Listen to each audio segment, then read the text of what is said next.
দেখুন, গত দিনে যেটা বলেছিলাম যে বর্তমানে নিফটি ফিফটি বা সেন্সেক্সের যে প্রাইস অ্যাকশন, বিশেষ করে বড় টাইম ফ্রেমে, 1 উইক টাইম ফ্রেমে, সেটা কিন্তু নেগেটিভ দিকেই আসছে। ঠিক আছে, তো সেই মতো কিন্তু মার্কেট যদি আমি একটু ছোট টাইম ফ্রেমে চলে যাই, বড় টাইম ফ্রেম অনুযায়ী কাজ করলো, একটু গ্যাপ আপ ওপেন হলো ঠিকই, তারপরে আবার সেই নিচের দিকেই ফিরে এলো। এই জায়গাতে গ্যাপ আপ নয়, ঠিক ফ্ল্যাটই ওপেন হয়ে নিচের দিকে ফিরে এলো।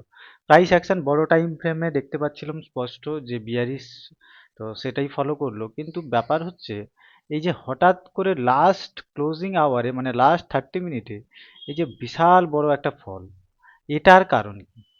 এটার কারণ হচ্ছে, আমি একটু সার্চ করলাম, করে যেটা জানতে পারলাম সেটা হচ্ছে মেন কারণ এমএসসিআই ইন্ডেক্স রিব্যালেন্সিং। অর্থাৎ এই যে আমাদের ইন্ডেক্স রয়েছে, সেই ইন্ডেক্সে কিছু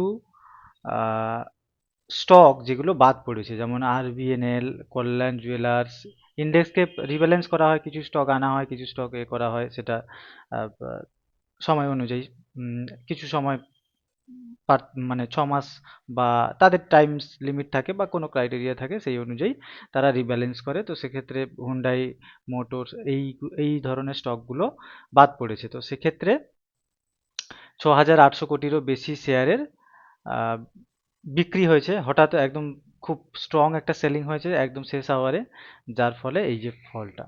প্লাস আরও তো রয়েইছে বর্তমানে, আহ, আরও যেসব এই যে আমেরিকায় ইরানের যে ব্যাপারটা, তারপরে ক্রুড অয়েলের যে ব্যাপারটা, ভারতীয় আমাদের কারেন্সি পড়ে যাচ্ছে, তো সেই সব ব্যাপার রয়েছে, কিন্তু মেন যে বিষয়টা ওটা ওই ইন্ডেক্স রিব্যালেন্সিং।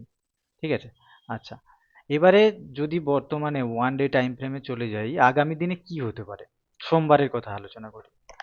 সোমবার দিন এখানে আমি স্পষ্ট দেখতে পাচ্ছি, যদি ফ্ল্যাট ওপেন হয় তাহলে এই সব লেভেল খুবই অনায়াসে চলে আসবে।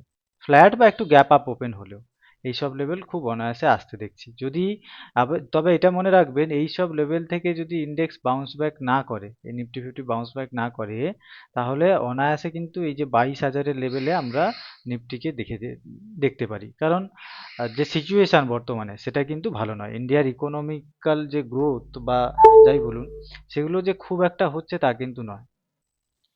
তো যার ফলে এই ফলগুলো আমরা দেখতে পাচ্ছি। এখান থেকে একটা বাউন্স ব্যাক আশা করব একজন মার্কেট পার্টিসিপেন্ট হিসাবে। নিফটি উপরে যাক, তবে আমার মনে হয় না যে বাউন্স ব্যাকটা এত তাড়াতাড়ি আসবে। হ্যাঁ, একটু হয়তো আশা দেখাতে পারে, আবার হয়তো ফল করবে। তো যাই হোক, সোমবারের জন্য যেটা প্ল্যান, আমাদের একদম স্ট্রেট প্ল্যান থাকে, কোনো একদম 15 মিনিট টাইম ফ্রেমে গিয়ে আমি প্ল্যানটা বলে দিচ্ছি।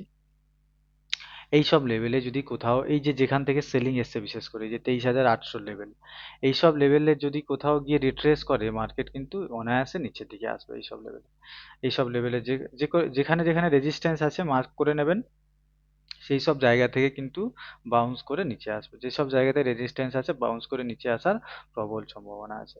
তবে যেহেতু আবারও বলছি, যেহেতু আপনারা অপশন বায়ার, 50 পয়েন্টের আশায় মার্কেটে বসে থাকবেন না, চেষ্টা করবেন 10 পয়েন্ট 20 পয়েন্টে সন্তুষ্ট থাকতে। আপনার রিস্ক ম্যানেজমেন্টটাও সেইভাবে রাখবেন, যেন 10 পয়েন্ট বা 20 পয়েন্টের বেশি আপনার লসটা না হয়ে যায়। রিস্ক ম্যানেজমেন্টও খুব ইম্পর্টেন্ট একটা জিনিস। সারাদিনে চেষ্টা করবেন একটা ট্রেড করার, ভালো ট্রেড করার, ব্যাস।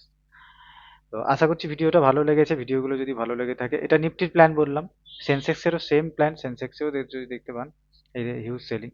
তো ভিডিওটা ভালো লাগলে একটা লাইক করে দিন।